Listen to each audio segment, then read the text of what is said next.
Assalamualaikum warahmatullahi wabarakatuh. Di kesempatan kali ini, saya menunjukkan sebuah cincin seperti biasa, yaitu cincin fosil Gallikelor bertuah. Gallikelor ini baru saja selesai saya ikat di ikat bahan lawas atau bahan yang bisa dibilang bahan atau ikat zaman dahulu, yang mungkin ini usianya sudah puluhan tahun, ikat ini teman-teman ya. Sebenarnya ikat dari fosil Gallikelor ini yang baru saya pasang ini adalah ikat temuan yang saya temukan beberapa tahun lalu dan sampai sekarang masih saya simpan. Dan beberapa hari lalu ini ada mata cincinnya ini di atas ini fosil Gallikelor, namun fosil Gallikelornya ada yang menginginkan sehingga saya ganti dengan fosil Gallikelor lain yang menjadi sedemikian rupa. Ini adalah fosil Gallikelor yang mempunyai energi lumayan kuat juga. Namun kenapa pada fosil Gallikelor yang mempunyai himpunan energi kuat ini, pada saat saya tes menggunakan senapan angin seperti biasanya sasaran gelas, gelasnya pecah, tembus, tidak kuat menahan senapan angin. Padahal pada saat saya deteksi, ini energinya kuat sekali. Ternyata setelah saya teliti dengan detail, dengan olah rasa, ternyata fosil Gallikelor yang berada di ikat lawas ini, ikat yang usianya sudah puluhan tahun ini energinya lebih condong mengarah pada sebuah menetralisir energi negatif yang tentunya bisa dimanfaatkan insya Allah sebagai sarana media terapi atau pengobatan. Gitu teman-teman. Dan untuk media pengobatan, untuk fosil Gallikelor yang saya pegang ini, bisa cukup dipakai saja atau bisa dicelupkan di air hangat, air putih, air matang tentunya, yang masih hangat, terus diminum. Itu bisa dilakukan sehari 2 kali, pagi setelah bangun tidur dan malam pada saat akan tidur, begitu. Ini saya memegangnya pun juga merasakan energinya yang lumayan kuat. Tapi energinya ini lebih mengarah pada sebuah energi yang bersifat penetralisiran energi negatif yang bisa dimanfaatkan insya Allah sebagai sarana atau media terapi juga pengobatan. Begitu. Untuk jenis fosil Gallikelor yang bisa dipakai untuk media pengobatan, sebenarnya itu hampir semua jenis fosil Gallikelor bisa dipakai teman-teman ya.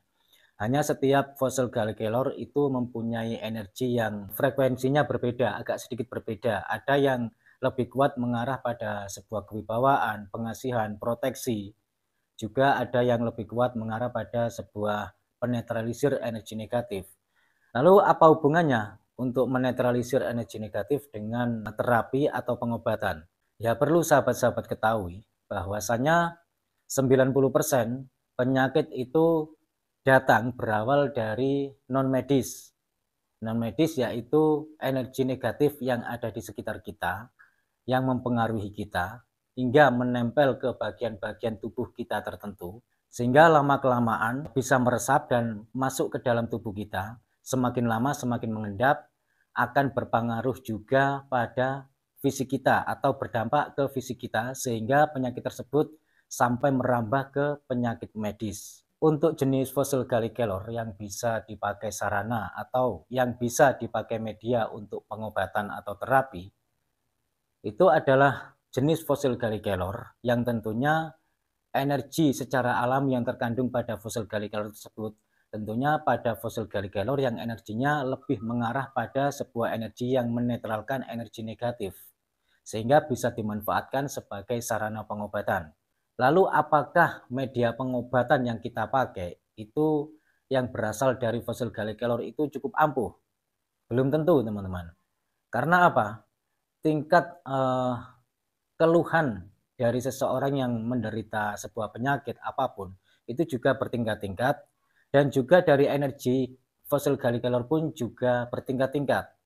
Ada yang sedang, ada yang kuat, ada yang lebih kuat lagi, begitu. Karena setiap energi pada setiap benda apapun itu bervariasi, termasuk yang saya katakan tadi, ada yang mengarahnya ke sebuah energi proteksi lebih kuat, ada yang penunjang kewibawaan lebih kuat, dan lain sebagainya. Tapi untuk jenis cincin fosil Galligalor yang saya pegang ini adalah jenis fosil Galligalor yang himpunan energinya lebih mengarah pada sebuah penetralisir energi negatif, sehingga insya Allah sangat cocok sekali sebagai sarana media pengobatan atau terapi begitu.